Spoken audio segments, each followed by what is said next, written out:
Good morning. Yes, Christy here. I've relocated to a new chair, so with luck, you can see me a little better. Nice, as I said, I have terrible equipment. Hmm. So, as I'm sure you're aware by now, uh, I have said that although I am a practitioner of magic and occultism, I am primarily a Christian mystic. I believe in Christianity, and I do not believe that there is a disparity between the practice of Christianity and the practice of magic. I think they're actually quite complementary. So, um, I think I should have proved my dedication to the path. You can watch a few videos back where I undergo deliberate demonic possession, and you know I was able to exercise myself right from inside. So, I think that that's a really strong test of spirituality. But, so, my purpose here today is to talk about the idea of the New Age.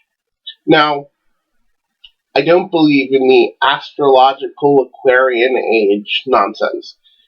What I mean by a New Age is this belief in the occult community that we're reaching a point where widespread occult knowledge is being had, where you're having lots of people um, accessing occult knowledge, accessing the ability to talk to spirits. I'm working on an essay right now. It's a 15-page, 20-page essay that you can read in the afternoon, and I can have you talking to spirits by tonight. That kind of power, that kind of accessibility is going to lead, I think, to eventually everybody becoming aware of the spiritual world. Okay, so when that happens, I think that um, we're going to have some massive societal and religious shifts. Once magic becomes ubiquitous in our society, once, everyone can raise their kundalini every morning with your cup of coffee, that's going to be, oh, what the hell? Excuse me, folks.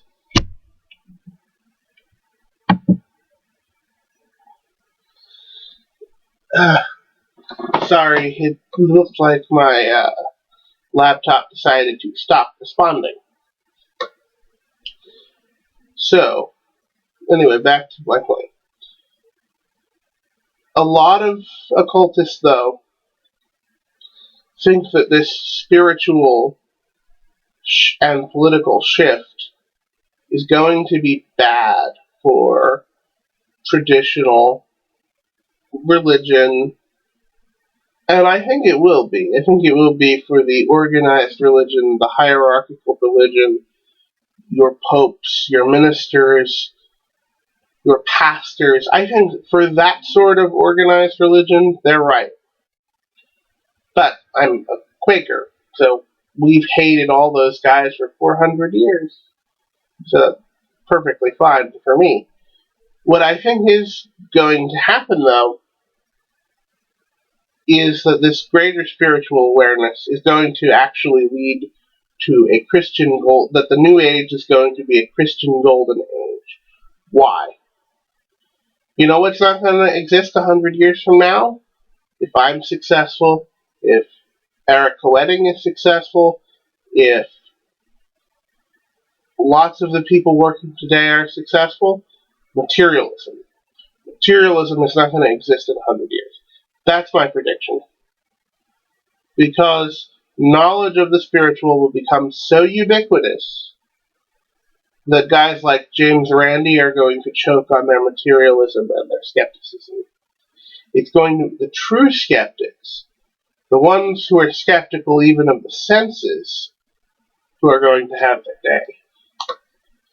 And, from my personal experience in coming into Christianity, it was about destroying my materialism that made it possible.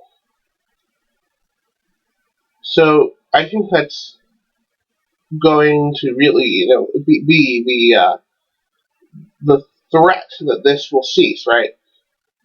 No more materialism, no more materialistic atheism, no more snide little freshmen in college who think they know more than their parents because they don't believe in anything non-scientific and their parents do. That's all going to be gone, right? Everyone is going to accept the reality of the spiritual again, and that's a world in which Christianity can develop. But that's not the only thing. Once we have reached that point, I think we're going to realize something which Christianity has always said, and Buddhism has also always said, that pain and pleasure and preference and all of that, that's all an illusion, that's all meaningless, that's all in the mind. The power of meditation will allow you to completely gain independence from that state, and you will be without pleasure, pain, preference, anything you don't want to experience. That seems to me like the basis in materialistic ethics, which is utilitarianism, also dissolves.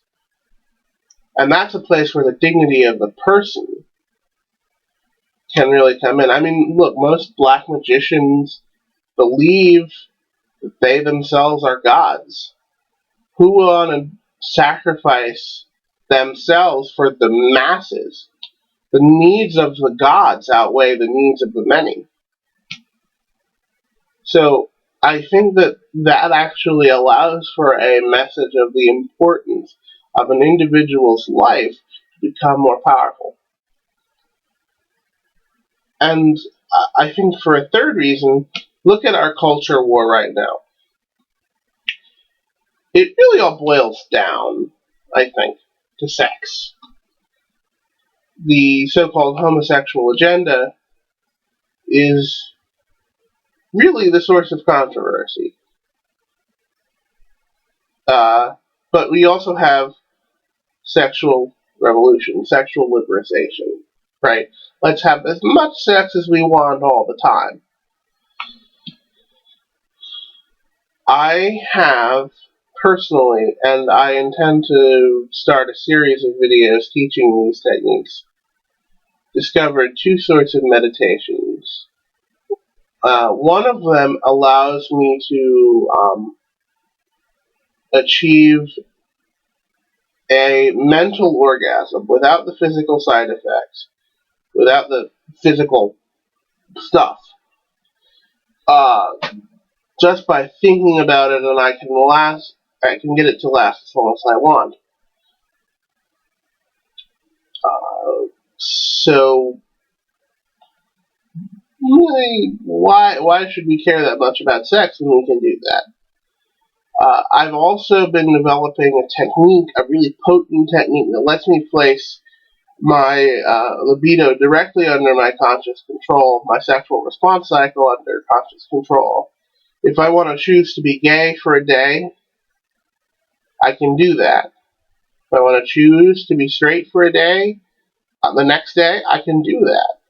I am learning how to become aroused precisely, attracted precisely to what I want to be aroused by. which I think is an incredible source of power. But it's not just spiritual, though. It's not just spiritual. It is also economic. Bear with me, because this is going to involve a little bit of math and economic theory. So, a major idea among Christians over the last century, Christian academics, is this idea of distributism. According to this theory of distributism, there is going to be a widespread distribution of the means of production, widespread private distribution, so that basically every family has enough share of the means of production that they can sustain themselves. How is this going to come about, you might ask? Well, with the falling cost of means of production, the falling cost of productive capital, right? Because this laptop I'm recording this on was, $700, and I am currently in the final stages of editing my book and sending it off to my publisher, and that'll hopefully make me a substantial amount of money, so I can develop projects on my computer. I can program to get, enough to sustain myself from a very small initial investment. So, that means that an economic system which favors Christian values for a lot of complicated reasons that I don't have time to go into now, but, Wikipedia, distributism, and you'll find everything you need. So then, in review, the New Age is going to bring an end to materialism, an end to utilitarianism,